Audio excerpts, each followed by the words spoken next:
Welcome to LBB.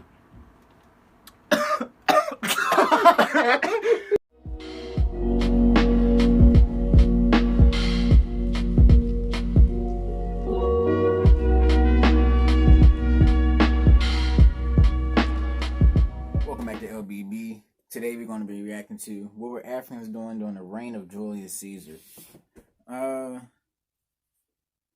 this channel, I'm going to be reacting to a bunch of stuff. When it comes to what kind of reactions we're going to do on this channel, it doesn't really matter, really. Just send me what y'all want to see. I mean, I might as well just watch the video with y'all on here. I just do it anyway by myself, and I'm watching YouTube. So I might as well do it with y'all. If y'all got any requests, send them to me. Let's hop right into the video. Julius Caesar is no doubt one of the most well-known names in world history. He was arguably the most powerful man in the world during his reign, and his untimely death sent ripples throughout the massive Roman Empire. But while Rome was perhaps experiencing its golden age under Julius, Is that turn up, bro? What is it doing? during this popular moment in time.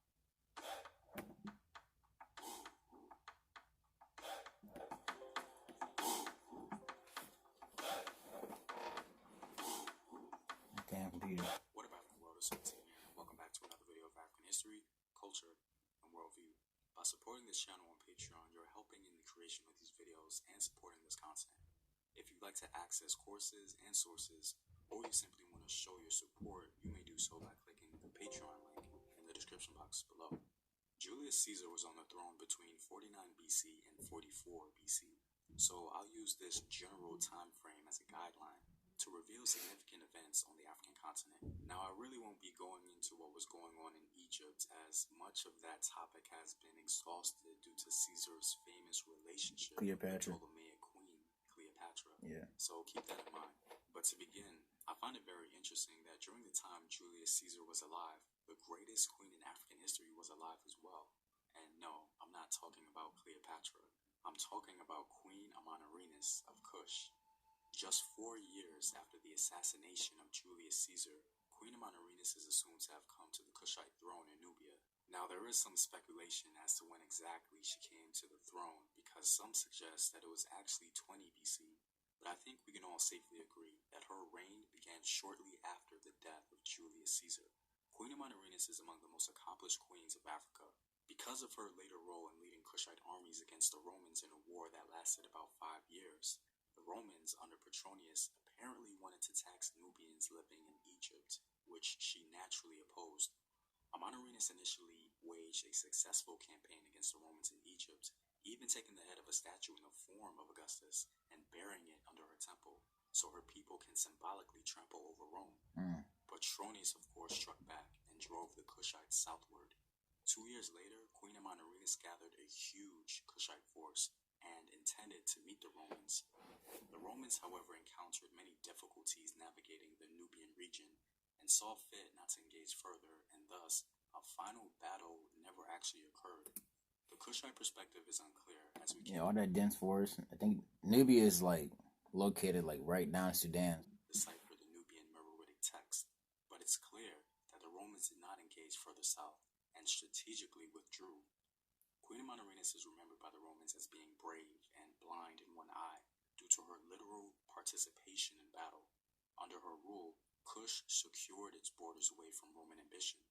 A wall painting in a pyramid chapel of Meroe portrays Amanirenas with bow, arrows, and spear, holding by one hand a tethered group of 7 captives. And this is why I consider Queen Amanirenas to be the greatest queen in African history. There has been no other queen in Africa who took on such a great threat, going on to safeguard the integrity of their state. She accomplished her objective in protecting her people and maintaining their independence. What greater objective is there for any monarch? Her bravery and composure in conflict with Rome is absolutely legendary, as she halted potential Roman ambition in the region. Yeah, there's This the moment was pyramids. perhaps one of the most glorious for the African continent. Like a lot of people don't know, that ancient Kush, which were sub-Saharan Africans who came from Sudan and Upper Egypt. It's weird. The terrain's weird because the Nile flows downward into the Mediterranean. So starting from Nubia, the Nile starting in Nubia, down through Egypt, down through Lower Egypt, down past Cairo and the pyramids in Giza, and then into the Mediterranean. But the Kushites from Sudan, they were able to conquer Egypt, and they ruled a dynasty for over 100 years. So they were able to build these pyramids like this and stuff. So because it was very rare to stop Roman ambition, especially under one of Rome's most accomplished rulers. The next event in Africa during the reign of Julius Caesar were the aggressive campaigns of the Garamantes civilization in the Sahara. The Garamantes were said to be an ancient Berber tribe who developed an advanced civilization in southwestern Libya. They used an elaborate underground irrigation system and founded prosperous Berber kingdoms or city-states in the Fezzan area of Libya. Unfortunately, most, if not all, of our information concerning the Garamantes civilization comes from Greek, Roman, and Arab sources, as well as archaeological excavations in the area. Today, large areas of the Garamantes civilization remains unexplored. Herodotus and his statement about the Garamantes' use of chariots is supported by numerous examples of rock art from across the Fezzan in Libya. Featuring teams of between 1 and 4 horses, these often detailed works clearly show that the Garamantes had great equestrian skills by which they controlled trade along the so-called Garamantian Road, also referred to as the Bilma Trail, which passed through their territory. During the time of Julius, the Garamantes had proven themselves to be a persistent annoyance to Rome in North Africa. Even though Rome was able to subdue Carthage, under Caesar, it could not manage to gain a stronghold over the Garamantes as the Berber tribe felt confident to meet the Romans head-on. The Garamantes were well known by the Romans for their frequent and successful raids. Even after the death of Caesar 24 years later, the Garamantes were still able to raid into Roman-controlled lands. Writing much later in 70 CE, Tacitus wrote that the Garamantes were... yeah, it was a lot easier to raid or just like wander back in ancient time, because there was no defined borders like today, like how you get like Mexico and the United States. There were no defined borders. Really, they just had like Rome would have like they would have like station forts. They would have like a certain number of troops or artillery to stay there and man those territory. But the further away it is from the capital, the harder it is to like really establish a government there and establish like taxes from the people and have them like join an army and conscript and all that type of stuff. That was kind of like Rome's way of like defining their territories. But even then, it was still easy for like tribes and like wandering groups of people to like come into Roman territory and interfere with their provinces. People, which if read between the lines is a compliment to Garamantes' sovereignty. For our final event in Africa during the time of Julius Caesar, the first ruler of the Benin Kingdom came to the throne in 40 BC. Ogiso Igodo was the first Ogiso, or king of the Edo people, beginning the first dynasty of Edo kings. Igodo was said to be a well-learned and talented individual. He was reportedly an archer, wrestler, ironsmith, and craftsman.